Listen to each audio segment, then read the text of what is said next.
Hey guys, welcome back to my YouTube channel. And today we have an amazing personality with us. Today's video is going to be a continuation of Women Lead series, which you have watched previously as well. So today's guest is joining us all the way from Canada.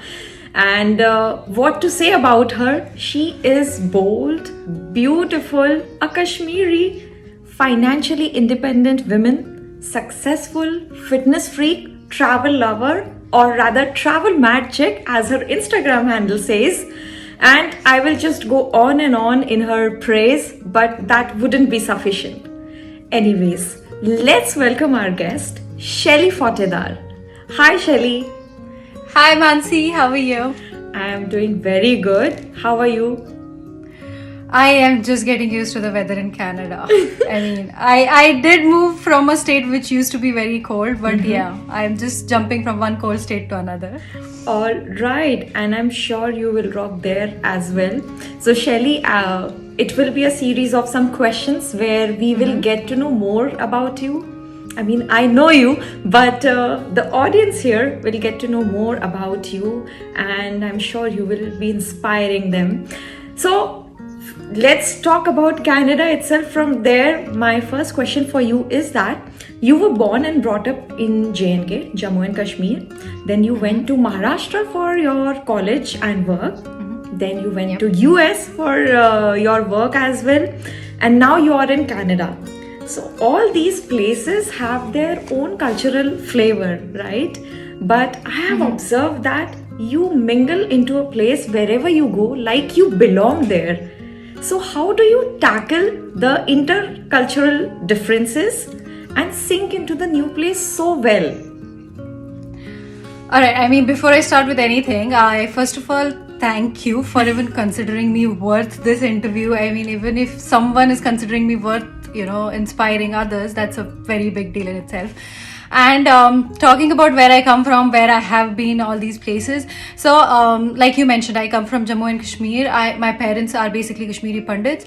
But, because of all the terrorism and everything which happened in the 90s, they had to just, leave their land and come run to different states, different places in India. So yeah, that's what my parents did too. And my dad moved to Jammu, and that's where me and my sister were born. And when you talk about me getting along with different cultures, with moving to different countries and just getting along with people, I think that actually started when I was a kid. And my parents, they put us up in a school. It's a very famous school in India called Kendriya Vidyalaya. And the advantage we had from that school was a lot of children in that school were from defense background. They were from CRPF, BSF or army backgrounds. And that's what, everyone was from a different state, not just backgrounds, but from different states, right? So because of them being from different states, we got to mix with different cultures at a very young age. So the most important thing when you move somewhere is just to accept that it's going to be different from what you have been living as, the culture is going to be different. Just accepting the fact is going to change a lot of things. If you're not open to learning new things, if you don't want to accept a new culture, then it is going to be difficult for you. So I think the key for me was just, I am always keen to learn about new cultures. Like they say in Rome, do what the Romans do, right? It's very important. I remember when I was traveling to Europe, in France, I had the language issue, but I was never offended by that. A lot of people do get offended, but if you are going to a different country, it's your responsibility to learn that thing, right? It's your responsibility to be aware of the language, to get along with people, not their responsibility. So yeah, that's what I believe in, that you have to be aware of a cultural difference, and you have to make sure you're open to learn Acceptance. new things. Yep, that's correct. Yeah, lovely, Shelly. Second question. So, Bring it and on. by the way, you are doing very good. Okay. Thank God. I hope you're not going to judge me and give me scores after this, right? Oh, the points are there in the end, Shelly. Anyways, you are a perfect example of beauty with brains. But have you been like a victim of stereotyping? That means all your other qualities get overshadowed by the virtue of beauty. So, I mean, I honestly don't consider myself as beauty with brains, because for me, if you are kind, if you are nice to people, that is what beauty means. But I mean, yeah, talking about getting dressed, I think I dress well maybe sometimes. Yes, And always. maybe people confuse that with you have a pretty face or you look pretty. But the thing, I do get stereotyped a lot because of this thing. I have been, but then there comes a point in your life when you're surrounded by people for a very long time who know you well, then you don't have to face all these things. But I remember when I started my professional career, even in my college, Yeah. where professors were used to the fact that just because she looks like this, she looks a particular way, she might not be too much into studies, or she might not be hardworking, or she might she might get what. And I have seen a lot of things from my co-workers saying Yeah. that I get whatever I want, I get it just by being or acting in a nice way, but not because of my efforts. I have been stereotyped, but at the end, it doesn't matter if the people you care about or the people who are close to you, Of course. they should not think Yeah. that way, right? Yeah. I mean, there are close friends of mine which still joke about it, but I know deep down they don't mean it. But yeah, I let them. Me know. and Ashu can testify. We know you're very, very hardworking, and of course.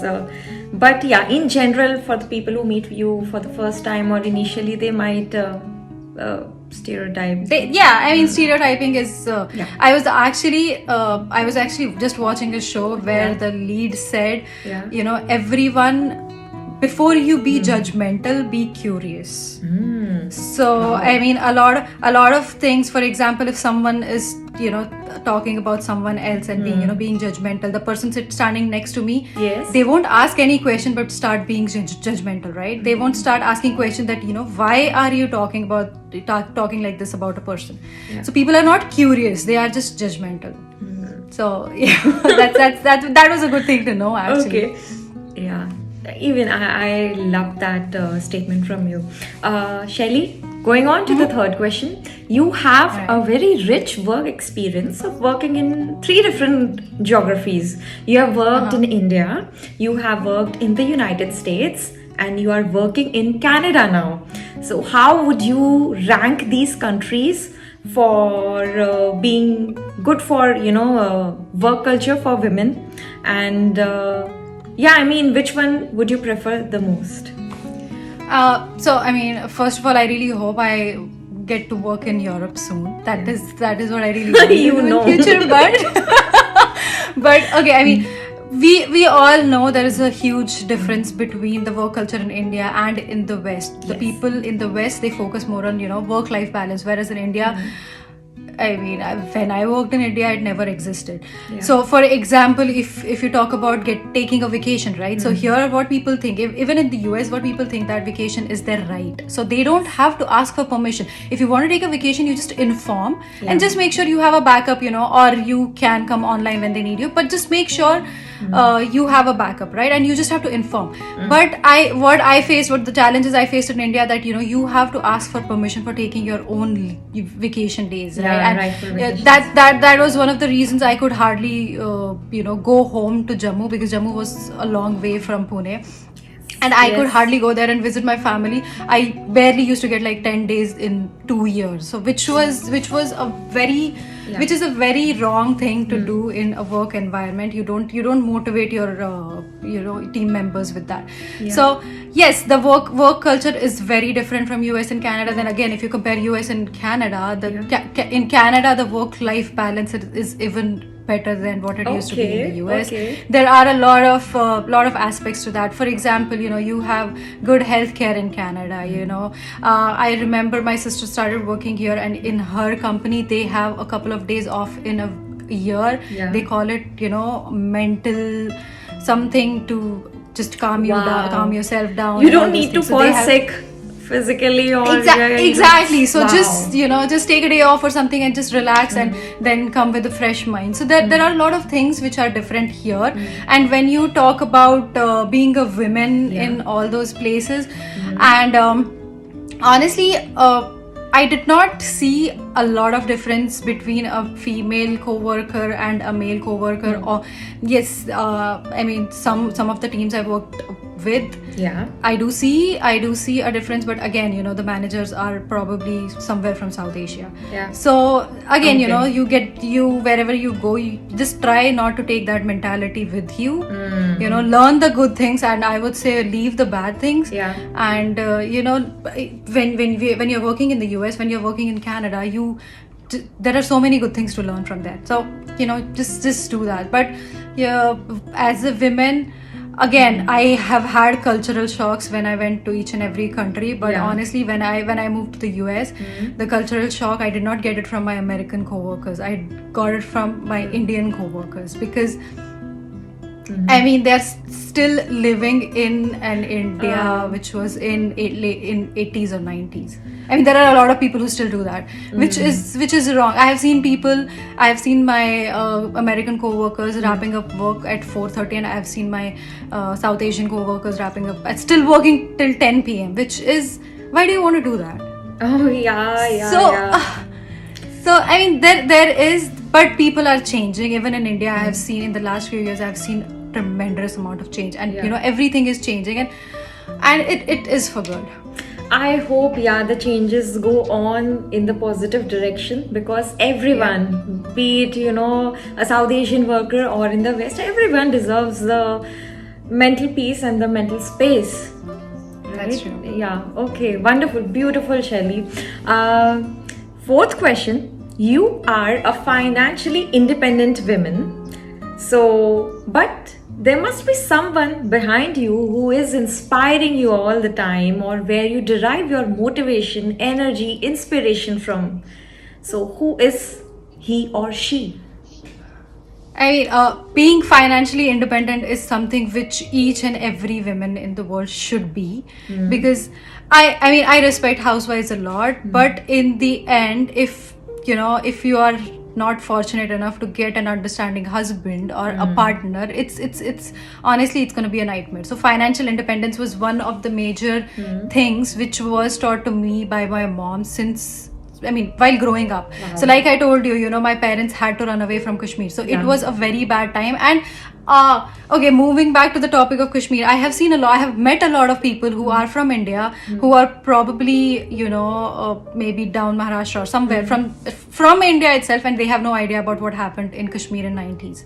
And when I talk about it, and they are still surprised that, you know, because they never heard about it. So in 1989, around 1990s, there was a big terrorist activity, and all the Kashmiri Hindus, they had to just leave everything and run. I remember my parents did, especially my mom's side, my grandfather, my grandmom, they were not even wearing shoes when they had to run. They were just put in trucks, and they had to leave everything. They literally, the clothes they were wearing, that's the only thing they got with them. So everyone had to start from scratch. And you know, while growing up, we did not have a lot of resources, and my dad, I remember my dad worked 2 jobs just to provide for me and my sister at the same, you know, because we were studying, and we don't have a lot of age gap. So my family did struggle a lot, and my mom, she tried to juggle. She was a school teacher, but she tried to juggle, you know, taking care of 2 kids and the school, and she had to leave the job. And that's when she realized how financial independence is important, and that's why she every time, you know, there was some or the other issue, the first thing she used to tell us, just, you know, whenever you grow up, make sure you're financially independent. It doesn't matter, you know, how your husband is, or how you know, who you are going to end up with. But unless and until you are not financially independent, you are not going to be happy. And even now, I think I have, you know, just by seeing all that and talking to my mom about it, or seeing my mom, you know, even now, if, for example, if I want something, right, if I talk to Aditya, if I talk to someone that, you know, I want this, and they're like, okay, yeah, we'll get it for your birthday or something. I was like, see, if I want, I'm not going to wait for my birthday, and if I can buy it, I'm going to buy it, right? Wow. So everyone around me knows that. Yeah. So that is that, and that's when I feel more confident, and I feel more good about myself, that, you know, I am capable of, you know, doing things which I want to. I'm capable. It's not just about materialistic things. For example, I want to travel somewhere, so I want to have that experience, and if I am capable, I'm going to do it. Wow. And I don't have to ask for permissions or ask for money from anyone. So that's one thing which I really I'm grateful to my mother that she taught me all this. And financial independence is actually, in a way, hugely empowering a woman. Like, just Exactly, look at it the is. examples that you told. I am not sure how many women are able to enjoy this happiness or freedom. It's not about And just shopping and all, but yeah.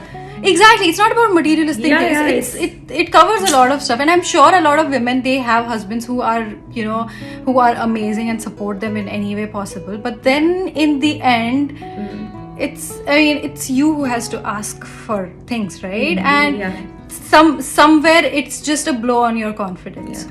Wow. So- it's so inspiring and motivating, and for sure you are raised by a very strong and a wise woman, and she is definitely proud of you, Shelly, just like all other women around here, and of course the ones who are watching this video as well.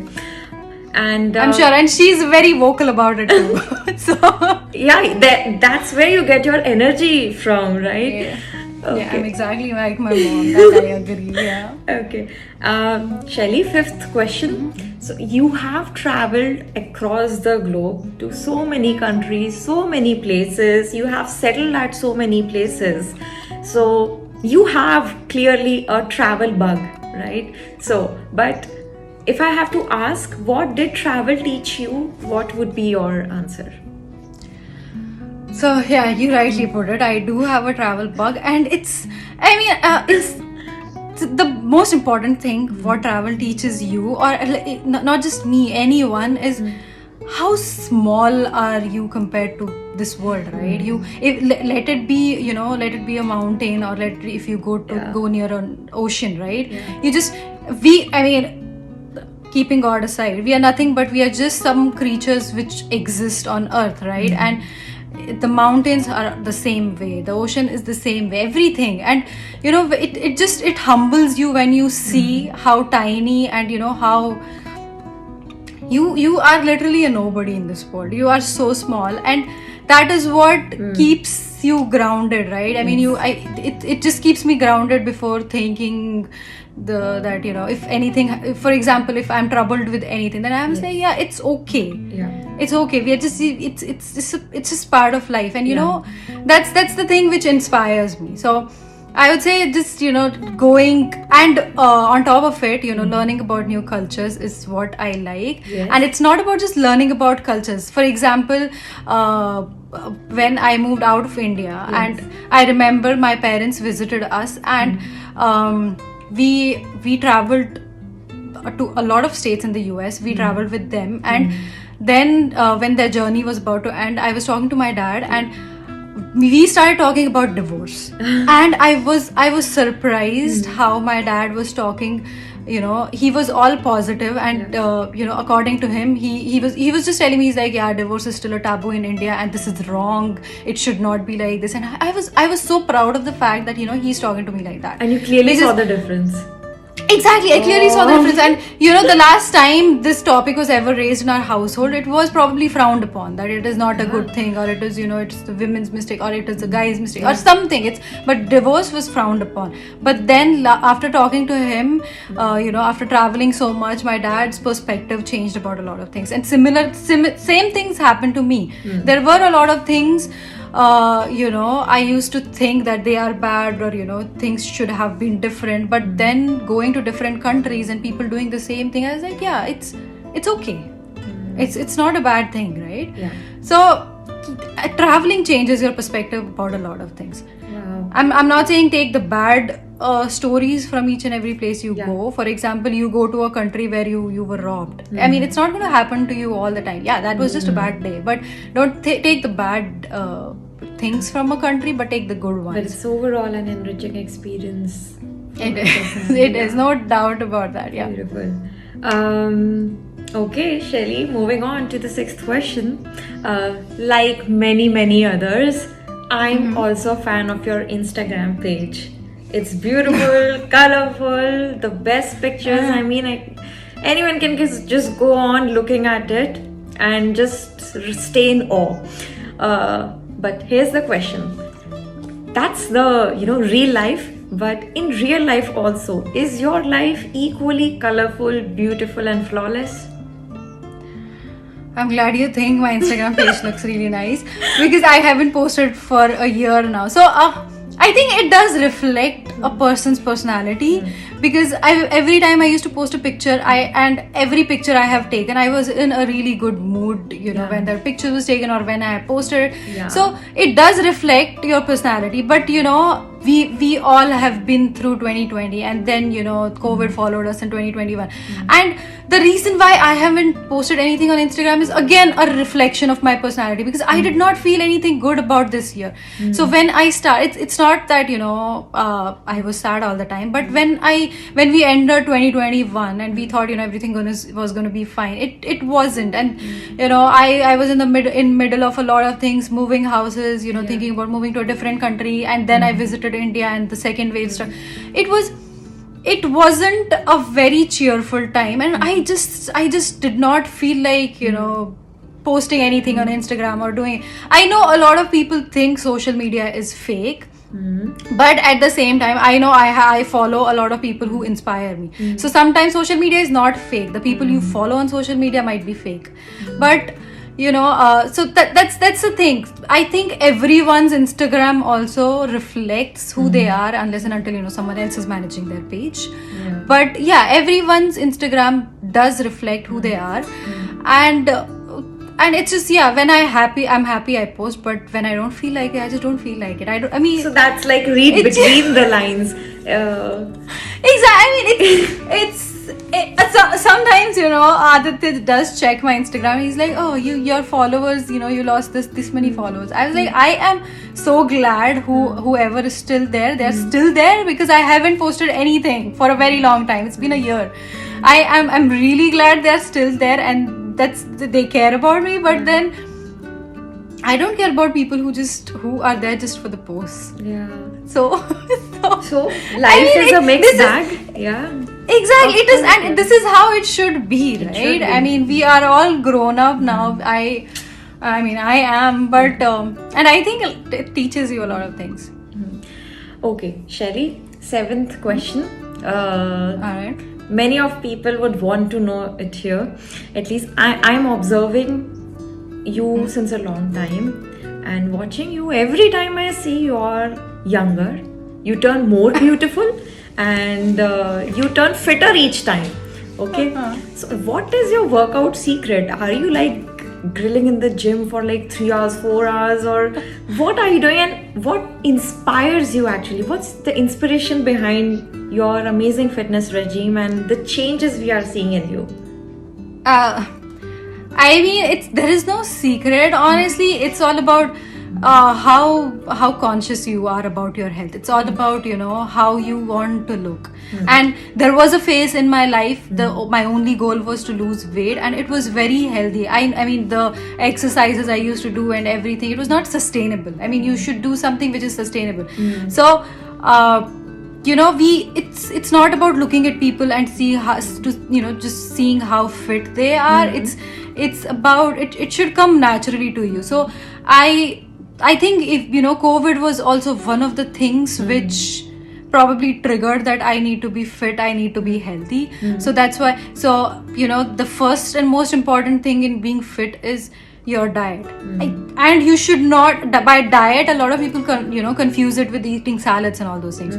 Trust me, I never ate a bowl of salad if I want to be fit. I eat my normal roti sabji, or I'll have rice. But the thing is, portion control is one of the things. Cut sugar. I have seen a lot of friends. I ask them to cut sugar and they stop immediately. And again, that's not sustainable, right? Yeah. You'll start craving it, and then you would want it again. Yeah. So I remember my mom started. So we have diabetes in our family history. My dad got diabetes, and my mom, just because my dad had to cut sugar, she started cutting sugar for everyone in the family. So me and Sneha, we were never used to eating sugar. So even now, we don't have sugar at home because we don't eat it. So that is again important thing. And again, you know, when you are exercising, people focus a lot on, no offense Abhishek, but people focus a lot on running and cardio, right?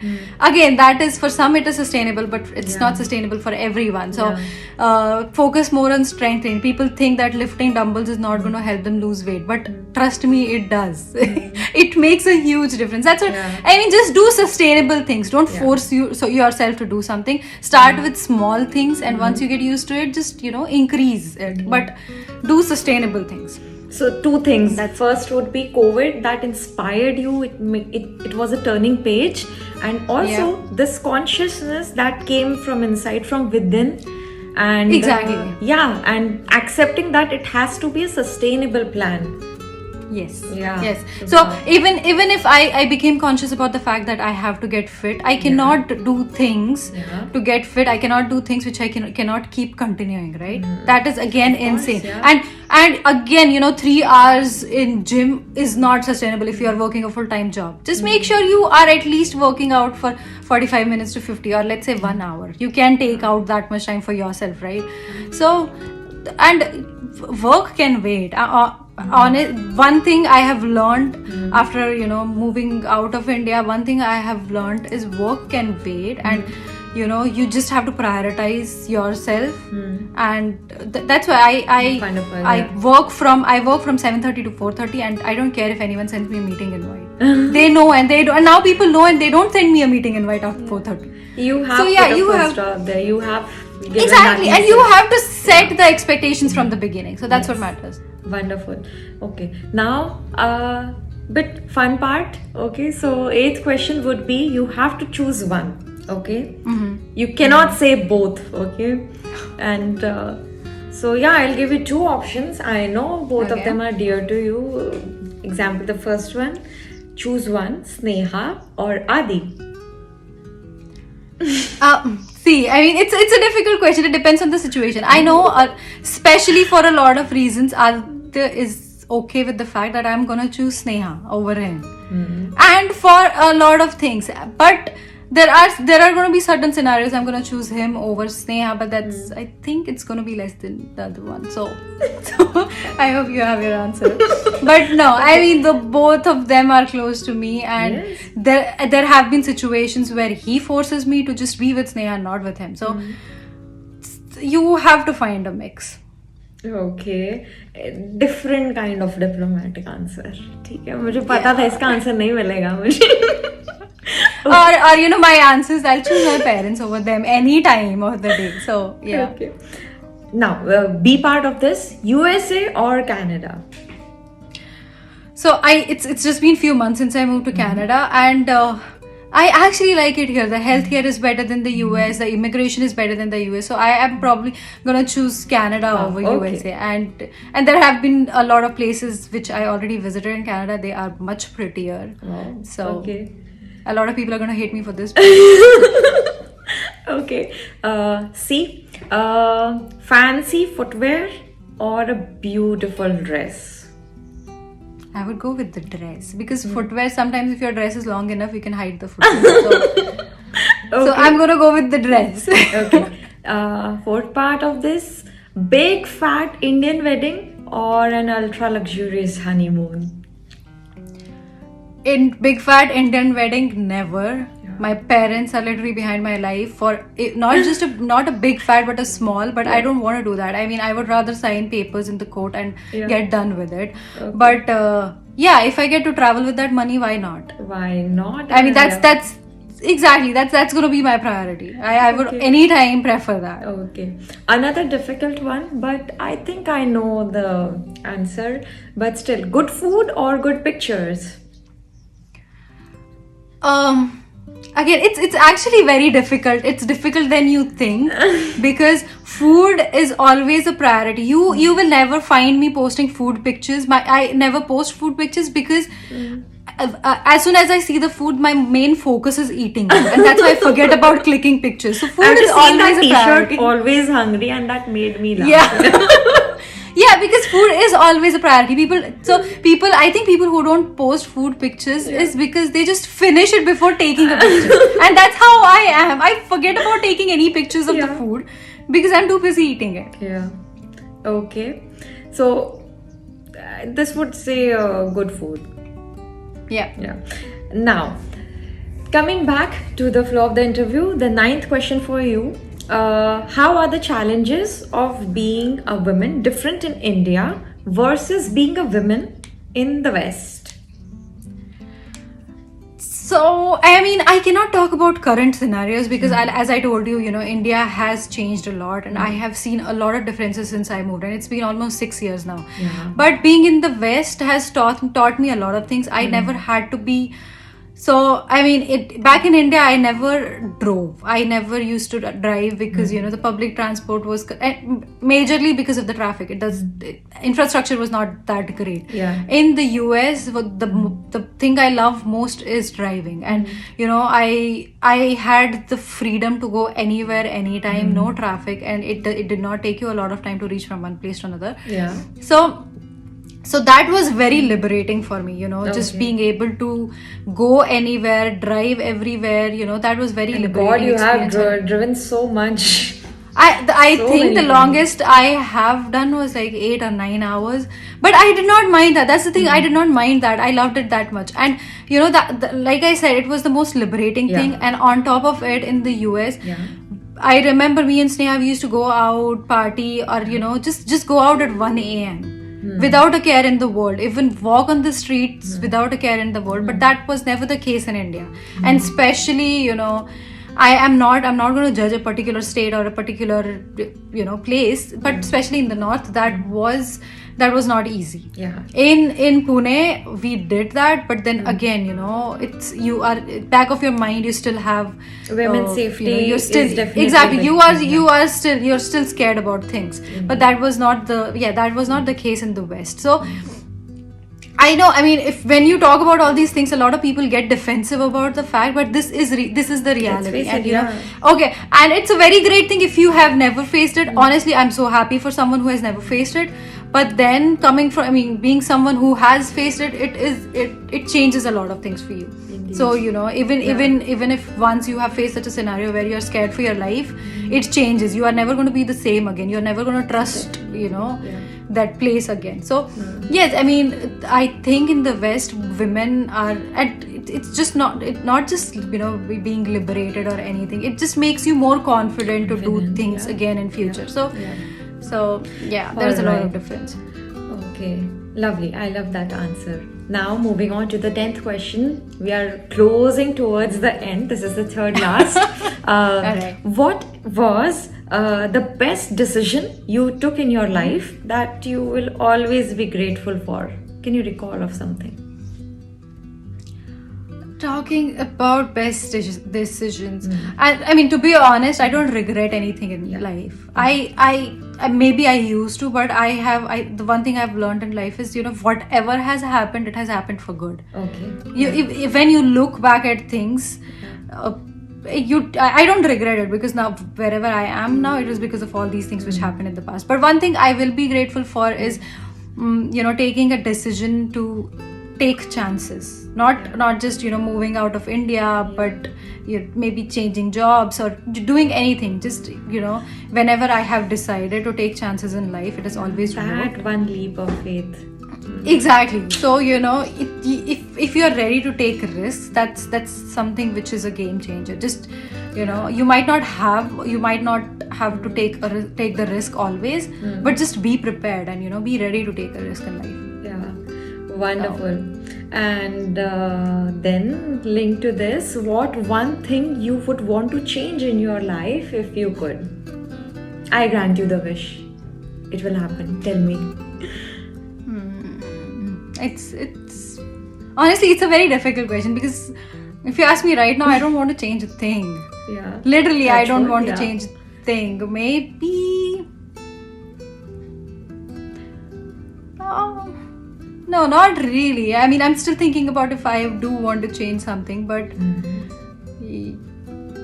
Maybe your neighbors. taking more vacation. No, I never had any issues. Maybe taking time off when I was in India. So one thing I really, if I could go back when I was working in India, one thing I really wanted to do was I wish I had the chance to travel throughout the country when I was in India. When I was in India, India is beautiful. Very. A lot of people don't know that. So, but yeah, that is something I think I should have done if I go back in the past. I should have changed that. Beautiful. And that brings us to the end of the wonderful interview and the beautiful time I had with you, Shelly. But the 12th is the message. Now you have to give a message to the audience of this interview who is watching you. So the main thing I keep telling anyone and everyone is, just even if you don't want to, maybe just travel once in a year or just experience something new. Every few months or every year, just at least once experience something new. You might not like it, but sometime you might not hate it as well. So it's not just for the women. Honestly, talking about feminism and all those things, I don't understand feminism because for some people the definition of feminism is completely different than the other person. So it's not just about women. Traveling does not just liberate women. Traveling makes a lot of difference with all genders. So it will change you, not just traveling, trying new things, talking to different people. Just go to a restaurant, try to make small talk with strangers. Just talking to different people will give you a different perspective in life. So that is what I firmly believe in.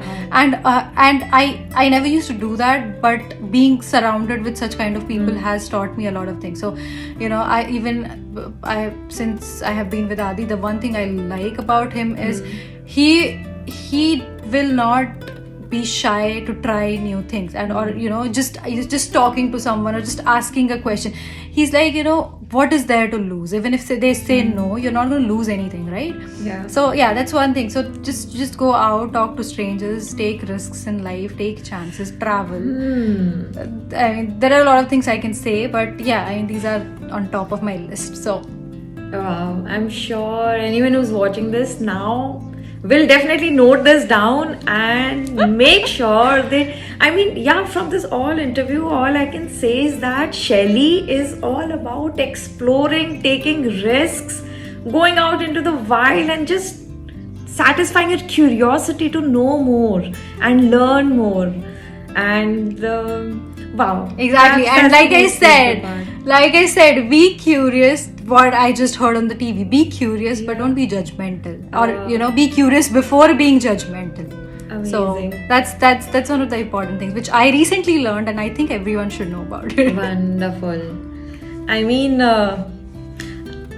It would be a repetition, but Shelly, I can't help to say that this is the most wonderful conversation I've had in the series so far. I really and thoroughly enjoyed talking to you and asking you all these questions. It was a complete pleasure. And thank you so much for joining us today. And thank you for having me. I honestly want to talk about all these topics. I want to have a good discussion with people, and that's something people think that I talk a lot, but I want to talk a lot on different topics, and that's what I want to do. And thanks for giving me this opportunity. Honestly, wonderful. So everyone out there, we hope you really enjoyed this conversation and loved all the answers that Shelly gave. So if you enjoyed watching this video, don't forget to give it a thumbs up, like this video, drop some comments. What did you like the most about it? If you're new here, subscribe to the channel, press the bell icon and stay tuned. I'll be coming up with more amazing content ahead. Till then, take care and bye-bye.